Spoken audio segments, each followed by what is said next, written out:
This is another blind look at the GOATA method in two parts.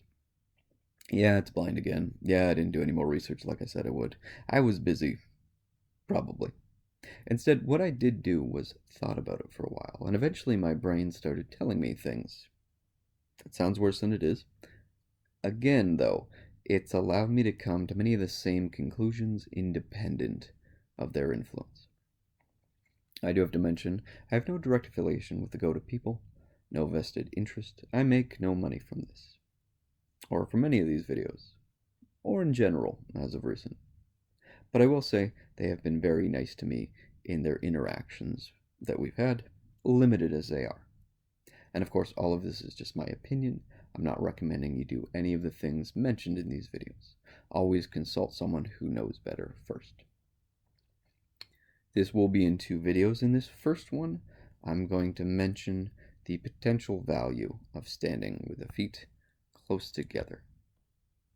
Now, this one actually not a difficult thing to understand or to say, could be something here, just by looking at the position of the femur and the angle that it goes in at.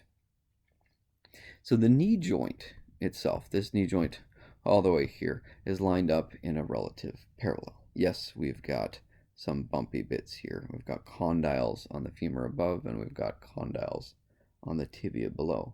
But we want to load them equally, right? We want to make sure those surfaces load up in a parallel manner, matching so that one side is not more loaded than the other. And it does so at this acute angle, when the femur is at this acute angle. And that's important. However, when we take that femur out, and we take the whole leg out, and we go shoulder width,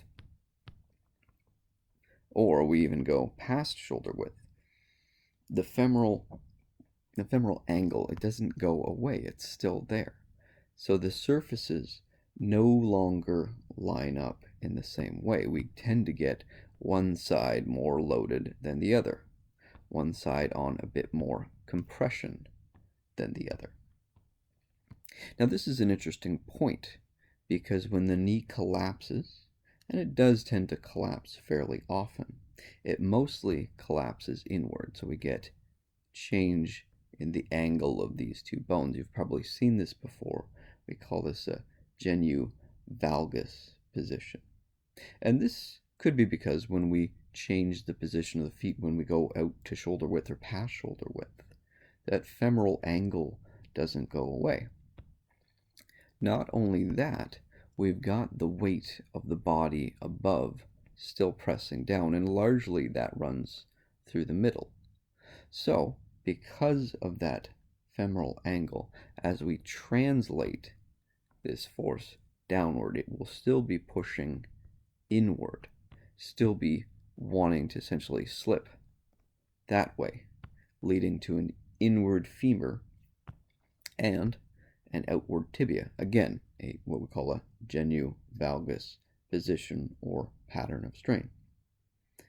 Now, this wouldn't be instantaneous. Of course, this would take a very long time. It requires both ligamentous and bony deformation to happen. But this is part of the way that the GOATA people explain ACL tears, non-traumatic based, of course. The ACL is a ligament that exists right about here, right in the knee joint, and it's the most frequently torn ligament. So going up to our simplified model, you'll see the ACL is more lateral up top and more medial on the bottom. These are the two attachment points of the ligament.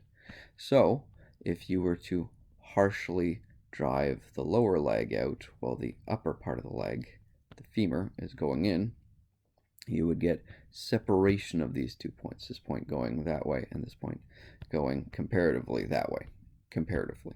And it wouldn't be impossible to say that that ligament could be torn for that reason. Now, this could be relevant in the average person, but I think it would be much more emphasized in people who move very fast and have a high mass, particularly high muscle mass. Football players being a great example of this.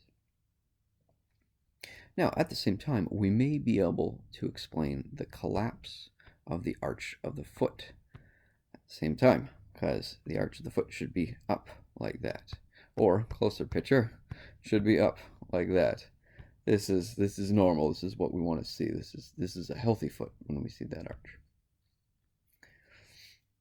Now, the foot, as I've spoken about this before, and this is mentioned to me initially by the GOATA people, I think they're right on this one. The foot should be loaded on the outside edge, what we call the lateral edge here. It's much better at taking on that weight simply because of the fact that it's mostly bone through these regions. So it can take that load. Whereas if we look at the inside of the foot, the medial side of the foot, it has a lot of muscle on that arch side. It has a lot more muscle running on the arch side. These guys right here, and of course some fascia. But it's a muscularly supported arch.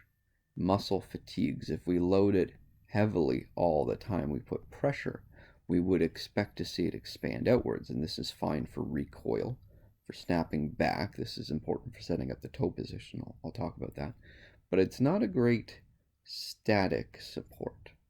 Hopefully that makes sense. It's not great for indefinite support. When you stand, or when you're running through the foot, when you're rolling through the foot, when it's going through its motion of walking, heel to toe motion, or running, less heel, but still to toe motion, it's better at expanding and recoiling and generating force, but not indefinitely.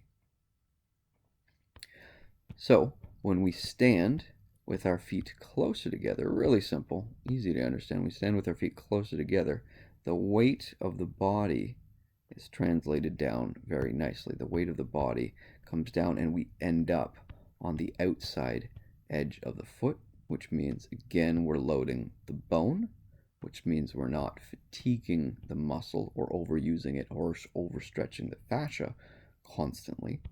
And so it means that that arch doesn't collapse nearly as much. It's very much less likely to collapse, which is a good thing.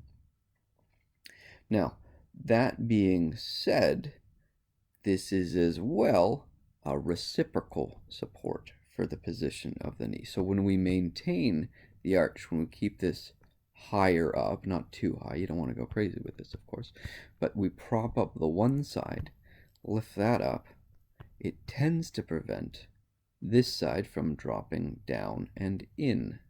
So the knee is reciprocally balanced or held up by the position of the foot. These two work together. So if we prop up this side of the foot, the inside, it prevents that inward swing, that inward slide, which pushes the tibia outward.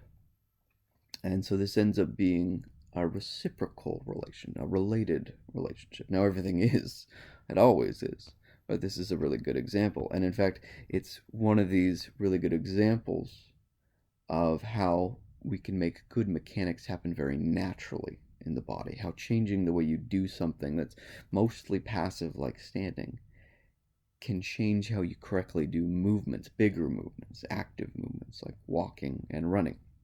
And they're in some ways more important because there's higher amounts of force running through the body.